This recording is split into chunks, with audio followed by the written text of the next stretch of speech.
Welcome back. Supreme court ने फैसल बाबड़ा और मुस्तफा कमाल को तौहीन अदालत पर शो कॉज नोटिस जारी कर दिया है। फैसल बाबड़ा और मुस्तफा कमाल से 2 हफ्ते में जवाब तलब किया गया है। बाद नजर में तौहीन अदालत हुई है। सुप्रीम कोर्ट का हुक्मनामा, हमें पता है हमारी अदलिया कौन से नंबर पर है, गालियां देना मुनासिब नहीं। अदालत ने पैमरा से प्रेस कॉन्फ्रेंस की वीडियो रिकॉर्डिंग और ट्रांसक्रिप्ट तलब कर ली है और समाअत 5 जून तक मुलतवी कर दी गई है। मार्शल लॉ की तौसीक करने वालों का कभी दिफा नहीं करूंगा, चीफ जस्टिस पाकिस्तान की जानिब से यह कहा गया। बाद नजर में तौहीन अदालत हुई है। सुप्रीम कोर्ट ने प्रेस कॉन्फ्रेंस पर अज़कुर नोटिस केस में सेनेटर फैसल बाबड़ा और मुस्तफा कमाल को जाती हैसियत में तलब कर लिया है। चीफ जस्टिस ने रिमार्क्स दिए कि हम किसी से तसादुम नहीं चाहते, अदालतों की किरदार कुशी ना की जाए। सबसे कमजोर बंदूक उठाने वाला और दूसरा कमजोर गालियां देने वाला है।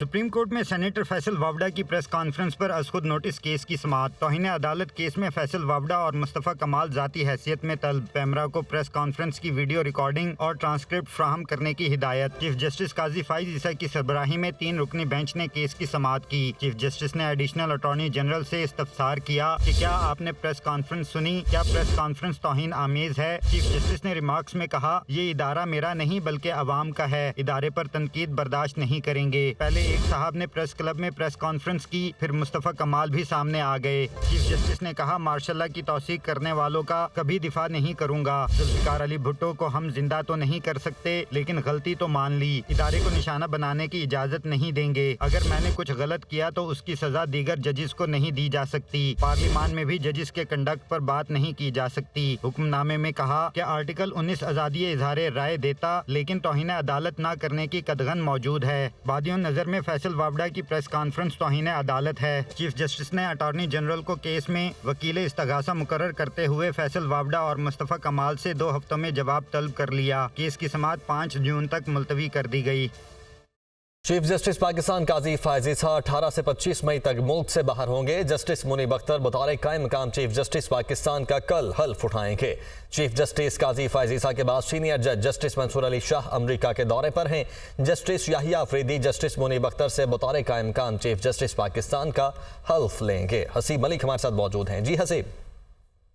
देखें, ये chief justice of Pakistan justice Qazi Faez Isa गैर मुल्की दौरे के सबब जो है कल जस्टिस मुनीब अख्तर कायम मकाम चीफ जस्टिस का जो है ओहदा हलफ उठाएंगे, जबकि जस्टिस मुनीब अख्तर बतौर कायम मकाम चीफ जस्टिस का हलफ जो है वो जस्टिस याहिया अफरीदी उनसे जो है वो लेंगे। जस्टिस याहिया अफरीदी की जानिब से जो है ये हल्फ लिया जाएगा जस्टिस मुनीब अख्तर से, और हल्फ बर्दारी की तकरीब सुप्रीम कोर्ट के जजेस और उसमें जो है सीनियर वकला भी शरीक होंगे। जबकि चीफ जस्टिस के बाद जो सीनियर प्यूनी जज हैं वो जस्टिस मंसूर अली शाह हैं, जो कि ऑलरेडी इस वक्त मुल्क से बाहर हैं और गैर मुल्की दौरे पर होने के बायस जो है तीसरे सीनियर जो जज हैं जस्टिस मुनीब अख्तर, वो chief justice of Pakistan justice Qazi Faez Isa के गैर मुल्की दौरे पर जाने के बायस जो है वो कल ये हल्फ उठाएंगे और जस्टिस याहिया अफरीदी जो है वो चीफ जस्टिस मुनीब अख्तर से, जो कि कायम मकाम चीफ जस्टिस बनेंगे, हल्फ लेंगे। और तकरीब का जो है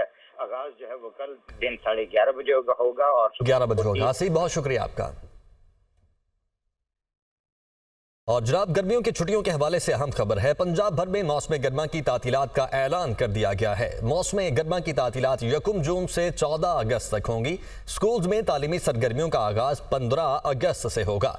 महकमे स्कूल एजुकेशन ने नोटिफिकेशन जारी कर दिया है और फैसले का इतलाक निजी और सरकारी स्कूल्स पर होगा। आतिफ परवेज लाहौर से हमारे साथ मौजूद हैं। आतिफ, नोटिफिकेशन भी जारी हो चुका? जी, मौसम सरगर्मा की जो छुट्टियां इसके हवाले से खासी अफवाहें थी और बहुत सारी तजावीज़ जो है वो ज़ेरे गौर थी, और इसके साथ साथ अब गर्मी की शिद्दत में भी इजाफा हो गया था। तो इसको देखते हुए महकमा स्कूल एजुकेशन ने मौसम गर्मा की छुट्टियों के हवाले से नोटिफिकेशन जारी कर दिया और नोटिफिकेशन के मुताबिक मौसम गर्मा की तातीलात का आगाज 1 जून से होगा और जो छुट्टियां हैं 14 अगस्त तक जारी रहेंगी। तातीलात के बाद 15 अगस्त से तालीमी सरगर्मियां शुरू हो जाएंगी। इसके साथ साथ एक और नया नोटिफिकेशन भी जारी किया गया है, जिसमें जो स्कूलों के औकातकार जो हैं वो भी तब्दील किए गए हैं, क्योंकि छुट्टियां जो है वो 1 जून से होनी है। तो उससे पहले जो है स्कूलों के औकातकार में तब्दीली की गई है। 18 मई से 31 मई तक सुबह स्कूल 7 बजे लगेंगे और छुट्टी जो है वो 11 बजे होगी, जबकि जुम्मे के रोज छुट्टी जो है वो 10:30 बजे होगी। जी ठीक है, बहुत शुक्रिया आपका आतिफ। इस्लामाबाद से खबर है। मुआफी के बावजूद स्पीकर कौमी असम्बली अय्याज सादिक ने तारिक बशीर चीमा को पूरे सेशन के लिए मुअत्तल कर दिया है। स्पीकर की जानिब से इस हवाले से उठाया जाने वाला सिविल ऐवान ने मंजूर कर लिया है। गुज़श्ता रोज कौमी असम्बली इजलास के दौरान तारिक बशीर चीमा और जरताज गुल में तलखी हुई थी। जरताज गुल की जानिब से नाजेबा अल्फाज की शिकायत पर ऐवान में हंगामा हुआ था। हुकूमत ने महंगाई के बोझ तले दबे अवाम पर बिजली गिरा दी है। बिजली की कीमत में मजीद ₹1.47 इजाफा वसूली अगस्त, सितंबर और अक्टूबर में होगी। बिजली कंपनीज ने तीसरी सहमाही एडजस्टमेंट की मद में इजाफा मांगा था, तो हुकूमत ने महंगाई के बोझ तले दबे अवाम पर बिजली गिरा दी है। बिजली की कीमत में मजीद ₹1.47 इजाफा किया गया है। रियल स्टेट सेक्टर को टैक्स नेट में लाने के लिए IMF वफ्द गैर मुतमईन है। ज़राए FBR के मुताबिक हाउसिंग सोसाइटीज की रजिस्ट्रेशन, प्लॉट्स की खरीदो फरोख्त पर टैक्सेशन का मैकेनिज्म तैयार न हो सका। प्लॉट्स की खरीदो फरोख्त पर नॉन फाइलर्स के लिए टैक्स बढ़ाने की तजवीज़ पर IMF मुतफिक है। ज़राए के मुताबिक हाउसिंग सोसाइटीज में प्लॉट्स की खरीदो फरोख्त को FBR से मुंसलिक करने के लिए तजावीज़ तलब की गई हैं। रियल स्टेट सेक्टर दस्तावेजी बनाने के लिए कैश लेन देन की बजाय बैंकिंग चैनल के इस्तेमाल की भी तजवीज़ ज़ेर गौर है। और चीनी कंपनी का पाकिस्तान में सरमायाकारी को वुसअत देने में गहरी दिलचस्पी का इजहार। वज़ीर आज़म शहबाज शरीफ से चीनी कंपनी MCC टोंगसन रिसोर्सेज के वफ्द की मुलाकात हुई। चीनी कंपनी का पाकिस्तान में मादनियात और कानकनी के शोबे में अपनी सरमायाकारी बढ़ाने पर गौर। हुकूमत मुल्क में बैरूनी सरमायाकारी के इजाफे के लिए इकदाम उठा रही है, ये कहना है वज़ीर आज़म शहबाज शरीफ का। वज़ीर आला पंजाब मरियम नवाज का कहना है कि वो वक्त दूर नहीं जब पुलिस पर लगे हुए धब्बे हम धोएंगे। IG पंजाब को यकीन दिलाती हूँ वसाइल में कमी नहीं आएगी। जो बजट चाहिए पंजाब हुकूमत देगी। वर्दी एजाज के साथ बहुत बड़ा इम्तिहान है। वो लाहौर में एलीट फोर्स पंजाब की हाउसिंग परेड से खिताब कर रही थी। इंशाल्लाह वो वक्त दूर नहीं है जब पुलिस पर लगे हुए धब्बे हम धोएंगे और लोग अपने घरों में चैन से, नींद आराम से, सुकून की नींद सोएंगे।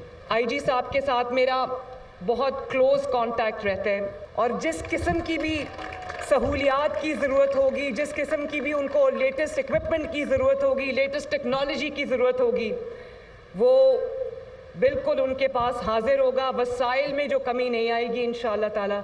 जो बजट उनको चाहिए होगा, आपकी पेशा वराना जो सलाहियतें उनको मजबूत करने के लिए, उनको स्ट्रेंथन करने के लिए, वो चीफ मिनिस्टर्स ऑफिस की तरफ से, पंजाब गवर्नमेंट की तरफ से मैं ये इंश्योर करती हूँ IG साहब के उसमें कमी नहीं आएगी। ये वर्दी जो है ये एजाज़ के साथ साथ एक बहुत बड़ा इम्तहान भी है। वज़ीर इत्तलात पंजाब अज़मा बुखारी का खैबर पख्तूनख्वा के वज़रा के बयानात पर रद्द-ए-अमल। कहा मरियम नवाज किसानों के लिए 400 अरब रुपए का तारीखी पैकेज लेकर आ रही हैं। अज़मा बुखारी ने कहा अली अमीन गड्डापुर तो पख्तूनों को 400 रुपए का रिलीफ देने को तैयार नहीं। अब पंजाब से गंदम और आटा स्मगलिंग की सहूलत दस्तयाब नहीं।